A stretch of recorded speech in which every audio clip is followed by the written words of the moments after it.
Hello and welcome to Jeremy's Yorkshire Allotment Adventures on what is a really cold morning here. We've got blue skies, we've had the sunshine, it's just gone behind the clouds, but we've had a light sprinkling of snow overnight. It's become really minus temperatures now here. Obviously not too minus, but we're still talking minus 3, 4 and 5 across the country. And well, it's winter. It's time to try and think about next year already, I know. I've done most of my tidying up, a few more little jobs to do, but they can wait till January actually. I'm not going to rush this year. I've double dug over everything, so the ground's ready just to have in the January time a little bit of nutrients put back into the soil. And well, the worms will love that. Hopefully they're nice and warm down there, because by gum, it's cold up here. So sit back, relax, and well, put your feet up, have a cuppa. I'm going to go in for a cuppa very shortly. And welcome to Jeremy's Yorkshire Allotment Adventures.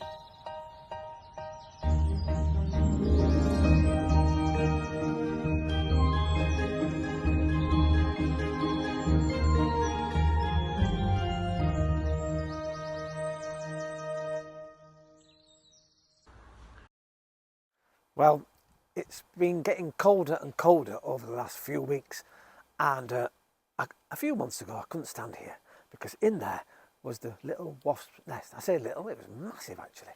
And over the last week or two, in fact a little further back, maybe 3 weeks or so, the wasp, the queen should I say, decided to, well, pack up because it got really cold one night. And I suddenly noticed that all the wasps that were around were a bit dozy and a bit sleepy. And so I was very brave. I got a very long stick, way beyond the back of the camera, and opened to find that the wasp nest had dropped, meaning that the queen's disappeared. Now, excuse me, there's a couple of places she could be actually. She could actually be down in the compost heap here. So at one point, I'm going to have to dig that out and see if we can get to her, because I don't want to rebuild in her nest here. The other option is she's gone somewhere warmer, because it really has been very cold here. Unfortunately, of course, the queen left. As I've been saying, what happens is the poor little worker wasps get, well, abandoned. And there's no reason to go and find food, there's no reason to bring anything back to the nest. And, well, they obviously have to, well, either fly away with the queen, which some did, I think, or, unfortunately, they have to, well, this is what's happened here. They've perished, bless them. There's not a lot you can do about it. I have left foods around, and there's lots of things still that they could have had, but they just didn't have the energy. And by the time I found them, it was a little too late. They were on their last legs. And in fact, I took a video. If you don't want to see it, obviously fast forward. And it's a poor little wasp now. The queen's gone. The nest has collapsed, as you can see. And, well, it's just, unfortunately, part of life. It's the circle of life, as they say. And these wasps, well, this is what happens at a lot of nests. They just get abandoned. And, as I said, the queen's gone off somewhere else to find warmer climates to hopefully make it through the winter. And then she'll start again with a new nest somewhere else. And these unfortunate chaps in here, well, are no more. And it's just one of those things. You can try and help, but obviously if they've no energy to get out of the nest, there's not a lot you can do. But we'll get some more next year, I know we will. So that's nice. Hopefully not in my compost heap. So they've done a great job this year. Unfortunately, just, well, as I say, abandoned. Bless them. When it comes to this time of year, there's not a lot to be done. You can pre-sow for next season. Obviously, all the spring bulbs have gone in. It's still not too late, actually, if you want to put them into tubs and buckets and keep them somewhere warm, maybe on a windowsill or in your conservatory or even in your house, for next year. They'll love that, actually. Obviously, my greenhouse I have here, and I'm going to, obviously, got my garlic to go in.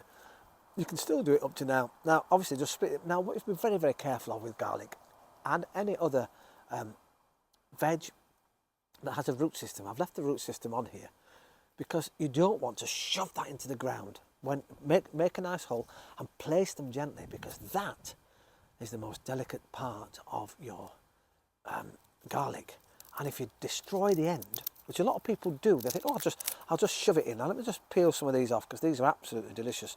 Oh, if I got the strength, I'll take them off. And as you can see, and I'll take a picture of this, the little end there where all the roots are going to come out of, if you shove that into the ground, it flattens it, it stops it producing the roots, and obviously then it can't grow, and it's damaged, and all will happen is it will just rot. That's where it gets its life source from. They'll put little shoots out. Some people put them in a little, not bowl of water, but near water, and the roots will come out, and then they plant them in. I've never done that. Always direct sowed my garlic. These will go into plant pots in the greenhouse, within my other little greenhouse in the greenhouse, and obviously in a bag as well, so that they've got real nice warmth in there over the winter period. I have my sprouts there. They're coming along nicely, very slowly. They won't be ready until next year, but they're on their way. However, what I can do is come down, you know, and take a few of the leaves off and have them a little like cabbage. They really do taste, obviously, a little bit of sprout-like, but they're very, very nice too. I've got a lovely bay leaf plant that I've been when using stews, and it just gives some. What I'll do before it gets too cold, take a few of these off, dry them out, and then get them into the freezer. And although once dried, they'll just keep in a jar as well. Fantastic thing. And coming down to pick, should I say, fresh bay leaves are just fantastic, absolutely brilliant. So, well, it's a short video today. It's a shame about the wasps. I'll see you very shortly here on Jeremy's Yorkshire Allotment Adventures. I hope you have a fantastic festive season. Well, if the weather keeps up like this, I've left some sunflowers out for the birds, and they'll come and peck at those over the next few weeks.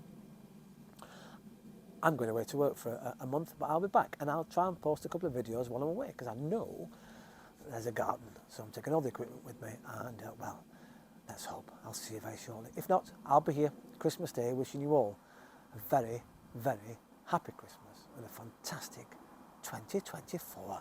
Can you believe it? We're almost at the end of the year. What an adventure we've had throughout 2023. I'll see you next time here on Jeremy's Yorkshire Allotment Adventures. Thanks for watching. I'll see you soon. Ta-ra for now.